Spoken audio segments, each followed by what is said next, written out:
கலாச்சாரத்துக்கு சீரழிவுக்கு காரணமே தாய் தகப்பனாகிறம்மா.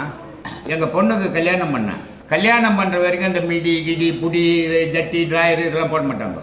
பாவாடை தாவாணி. கல்யாணம் ஆகி ஆடி மாதம் வருஷத்துக்கு இட்டுன்னு வந்தோம். அந்த மிடி போட்டுன்னு வந்தாங்க. புட்டா ஒரு அரை கம்மல் காணாத போயிடுச்சு. ஏன் எனக்கு பிடிக்கல. ஒரு பெண்ணாக வாழ கற்றுக்கோ. வெளிநாட்டில் போட்டுக்கிறான்னா அவன் கலாச்சாரம் வேறு, உன் கலாச்சாரம் வேறு. அவன் வெளிநாட்டு மோகத்தை இங்கே வச்சுக்கினீன்னா உன் குடும்பம் நாசனமாக போயிடும். அவன் பார்ப்பான், ஒரு பொண்டாட்டிக்கிட்ட 2 புள்ள பெற்றுடுவான். அப்புறம் புருஷனுக்கு பொண்டாட்டிக்கு பிடிக்காது, நீ போய் அவனை கட்டிக்கன்னு சொல்லி அமுச்சிடுவான். நீ அனுப்புவியா? அப்போ உனக்கு ஏற்ற மாதிரி நீ வாழணும்.